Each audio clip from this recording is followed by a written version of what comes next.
what's going on, guys? Welcome back. So team of the season is officially out in full force, and this is my favorite time of the year to go around looking for those cheap overpowered players. The problem is there aren't too many cheap ones available, and with EA releasing the lower league team of the seasons through SBCs, I'm scared. But I found a player that you guys can get for goddamn cheap. So I hope that you enjoy this video. I've got some pros and cons about the card. Leave a like, and if you are needing game codes or anything game related, head over to g2a.com, use the code Fuji on that side to get a discount on every single order, and let's head into it. So I'm just going to warn you guys, for those of you that may get triggered looking at this team, I have a few too many players out of position, but they're still getting full chem because I don't think there's any need to change them because I'll be switching up formations in the future. So sorry if you've got OCD. I don't like it myself, I'm just gonna say. But there was one player the other day that was released through weekly objectives, absolutely free of charge, and I was asked to really try him out. It is Carlos Lopez, and to get this guy, if I remember rightly, you had to play 4 squad battle games on a minimum of world-class difficulty. Now, if you're struggling with squad battles and you don't know how to beat the AI, it is annoying. They are very good at closing down the play. I would say add in a few of those hill-to-hills, which is pretty easy to pull off. You want to go for quick 1-2s and take your time in the first half. As soon as you get that first goal, they are reckless in the second, and they really do try and push you. So make sure you keep a strong defense, and if you are struggling with defending, switch over to the legacy controller settings. Be careful though, because if you get used to that, you're not allowed to use that online, because that was the old school way of defending, and it was really easy, just holding A and B, literally those two buttons. B to double man press and A to contain, but they would also tackle, which was fantastic. It just made it so FIFA was pretty much pick up and play. You didn't have to learn the ins and outs of how to defend like you do on FIFA 18. So Carlos Lopez, we played divisions last night, 6 games, 10 goals, 5 assists, medium to high work rates, and I'll speak about everything about the card when we go into the clips. I've got a ton of goals, 4-star weak foot, 3-star skill moves, very nice card stats, and I was under the impression that he was from the La Liga. He's from the Polish league. And then I had to completely change up the side. So his pace, 98 acceleration, yes please, 93 finishing, good shot power, low long shots.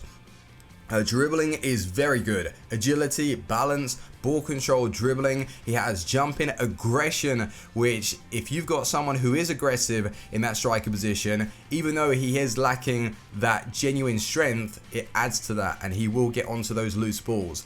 So he looks like a very good player that is available for absolutely free. Nothing, zilch. And then we've got Fabinho that I've used now for over 25 games, and I've got to say to you guys, 350,000 coins, he's now dropped to 300k. It is a good price. With the gameplay, what it was like in divisions, I got a feel for Fabinho on the ball. He turns a lot better than the Footmas card, he's quicker, and I think just for those two stats, ignoring like what he can do with the defending, pace, dribbling, added to that Footmas Fabinho, fantastic. He is worth it. I think he's going to settle for about 270k, and that would be an awesome price. And having him alongside Vieira in this formation, because I didn't change up when I went into the game, is fantastic. And I wanted to go back to my old custom tactics, you know, like pre-patch, when I had my crossing on, I think it was like 35. I had my passing, the width, like how my players come shorter, to 30. I want to go back to that because I felt like I kept such a strong defense, and I'm going to play about with it a little bit and see if it suits me again. But Robertson I've been loving, man. 199,000 coins, he's selling for 170. He is sick, really good. Looking forward to trying that Brian card out in the future. But Robertson, he's making the team. And then we have Courtois in goal for 320,000 coins. Is he worth it? Nah, to be honest, no. He's not worth 320,000 coins. I'll probably sell him myself. I might even sell him after this video and then look to replace him with just some random keeper. Do not buy Alisson though from Roma, that Tots card. Someone was saying in the chat live on stream, he's terrible. He can't save low driven. So if you've used him yourself, let me know your thoughts towards that card. So I was thinking to myself last night, what is the point of purchasing Team of the Season cards? Because all that's going to happen is their drop in price. So maybe it's best if you wait until every single one is released and then you get more for your money. Because then by that time, the Team of the Season most consistent, whatever is released next, they would have hit rock bottom. But we're impatient. You guys are like me. You want to get involved in the hype and just live a little, purchase these Team of the Seasons. But I think someone like Carlos Lopez is perfect if you're not really too sure what team that you're wanting to put together. The only downfall is that he is in the Polish league. I thought he was from the La Liga, so I was building a La Liga side stupidly, and then I was sitting there for at least like, well, I'd say 2 minutes, getting myself all confused, thinking, how is this guy not getting a strong link to Koke? Because that's who I was wanting to use. And yeah, then I realized he was from the Polish league. It's all good though, just a bit unfortunate if you don't have icons or if you don't like any Spanish players, you're not going to be able to bring this guy into a team. But how did he play for me?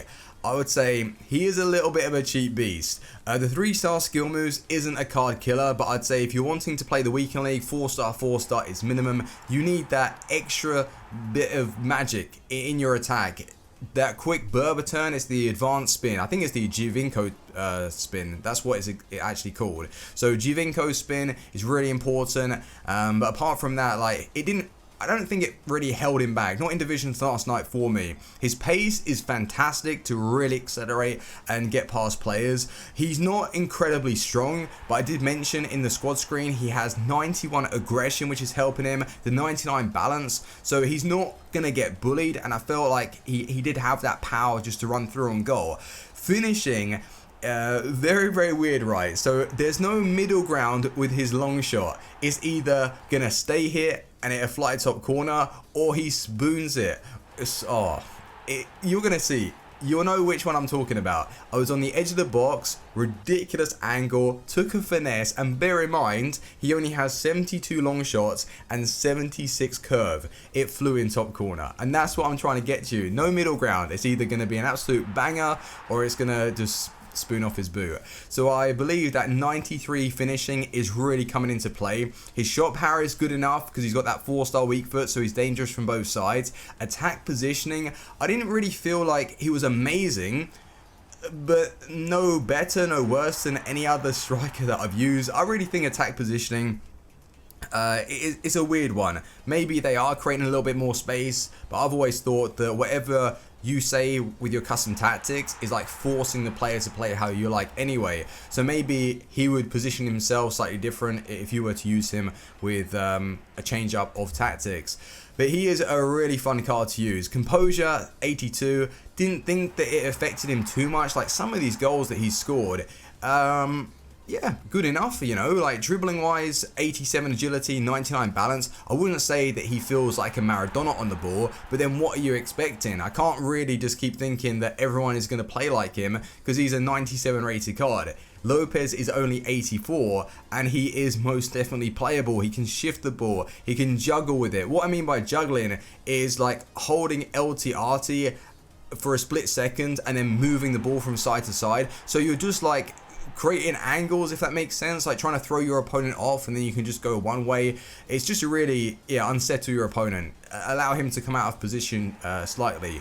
So I think for the price, all that you're going to have to do is spend on fitness cards, play squad battles, and get Carlos Lopez. Really good player, fun player to use. And like I said, it's perfect if you're not really too sure what team and season sides you want to build, but you want to get involved in the action. Well, this guy is free of charge, and I would recommend him. And I hope that you have enjoyed the clips, by the way. Some of those goals that he was scoring, a variety, long shots, finesse shots, inside the box, both feet. Go and check him out. I don't think you're going to be disappointed. So thanks ever so much for watching. Drop a like on the video, and I will see you later tonight on stream. Team out. Peace.